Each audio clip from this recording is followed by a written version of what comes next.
नरेंद्र मोदी को techno savvy leader माना जाता है। वो भी आज से नहीं, जब वो संघ कार्यकर्ता थे तब से। नई नई तकनीक को जानना, समझना, उसका सही इस्तेमाल अपने काम में करना नरेंद्र मोदी को पसंद है।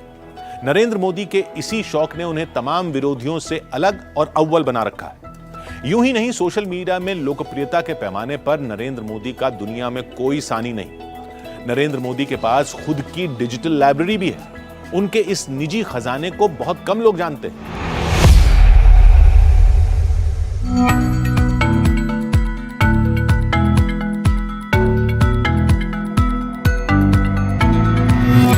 X 108.7 million, Instagram 96 million, Facebook 50 million. ये सोशल मीडिया का दौर है। हर हाथ में मोबाइल है, हर आदमी हाईटेक है। इस दौर में लोकप्रियता और विश्वसनीयता सोशल प्लेटफॉर्म पर फॉलोअर्स की संख्या से तय होती है। नरेंद्र मोदी निर्विवाद रूप से सोशल मीडिया के सबसे बड़े वर्ल्ड लीडर हैं। ऐसा क्यों है? यही तो है नरेंद्र मोदी का विस्तार, समय से आगे चलने की उनकी सोच। नरेंद्र मोदी टेक्नो सैवी हैं। नया आविष्कार उन्हें आकर्षित करता है। वो नई चीजें सीखते हैं, दूसरों को सीखने के लिए प्रेरित करते हैं। नरेंद्र मोदी जब संघ प्रचारक थे तब उन्होंने मणिनगर में संघ कार्यालय में कंप्यूटर की व्यवस्था कैसे की थी, इसे जिग्नेश शाह बताते हैं। मैंने बोला हाँ, मेरा दोस्त है अनिल पटेल जो हाल में अभी कनाडा है, वो कंप्यूटर का ही उनका बिजनेस है, तो मैं उसको लेके आता हूँ। फिर मैं उसको लेके गया नरेंद्र भाई के पास, तो उन्होंने उसके साथ कंप्यूटर सब्जेक्ट के ऊपर, टेक्नोलॉजी के ऊपर कम से कम 25 से 30 मिनट डिस्कशन किया, जबकि वो एक नया सब्जेक्ट था। गैजेट्स को लेकर नरेंद्र मोदी की धुन गजब की थी। 70 के दशक में नरेंद्र मोदी के पास भाषण रिकॉर्ड करने और उन्हें लिखने वाला डिक्टाफोन था। जयप्रकाश देसाई जैसे साथी ये भी याद करते हैं कि नरेंद्र मोदी ने अलार्म का बंदोबस्त कैसे कर रखा था। प्रवास करना रहता है संघ के प्रचारकों को, तो रात को कौन जगाएगा ट्रेन में? तभी ट्रेन भी इतनी अच्छी नहीं थी, न मोबाइल था न कुछ था। तब उनके पास छोटा, एकदम छोटा इलेक्ट्रॉनिक अलार्म था।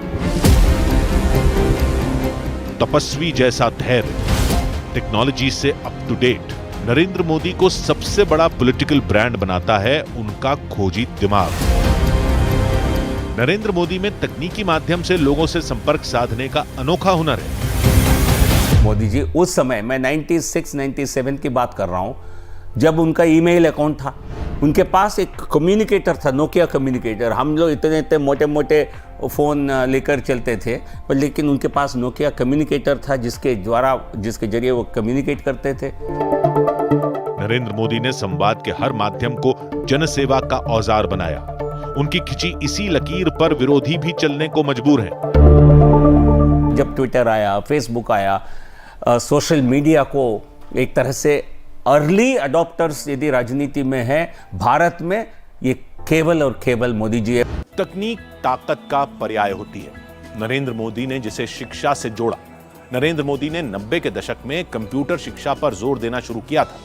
अहमदाबाद के संस्कार धाम स्कूल में नरेंद्र मोदी के प्रयास से डिजिटल एजुकेशन की शुरुआत तभी हो गई थी जब ज्यादातर लोगों ने कंप्यूटर का नाम भी नहीं सुना था। टेक्नोलॉजी को लेकर नरेंद्र मोदी की दिलचस्पी सिर्फ उसे इस्तेमाल करने तक सीमित नहीं थी। नरेंद्र मोदी ने इसी तकनीक को सबसे गरीब लोगों के जीवन को सशक्त बनाने का साधन बनाया। पहले मुख्यमंत्री, फिर प्रधानमंत्री पद संभालने वाले नरेंद्र मोदी की तमाम योजनाओं में डिजिटल क्रांति का असर साफ झलकता है। 1 जुलाई 2015 को नरेंद्र मोदी ने डिजिटल इंडिया कार्यक्रम लॉन्च किया था। 10 साल बाद भारत का डिजिटल अवतार पूरी दुनिया को चौंका रहा है। भारत का डिजिटल भुगतान का सिस्टम सिरमौर माना जाता है। नरेंद्र मोदी ने प्रौद्योगिकी को जनसेवा में पारदर्शिता की कुंजी बनाया है। डायरेक्ट बेनिफिट ट्रांसफर के तहत 56 मंत्रालयों में 322 से ज्यादा योजनाएं शामिल हैं। लाभार्थियों के खातों में सीधे 44 लाख करोड़ रुपए ट्रांसफर किए जा रहे हैं। आधार आज दुनिया का सबसे बड़ा डिजिटल पहचान पत्र है। डिजी लॉकर के जरिए पेपरलेस शासन को मजबूती दी गई है। डिजिटल जीवन प्रमाण पत्र से पेंशन भोगियों का जीवन सरल बनाया गया है। उमंग ऐप सरकारी विभागों में 2000 से ज्यादा सेवाओं तक पहुंचने का गेटवे बना। हर रोज 65 करोड़ से ज्यादा ट्रांजैक्शन के साथ यूपीआई दुनिया का सबसे बड़ा पेमेंट सिस्टम बन चुका है।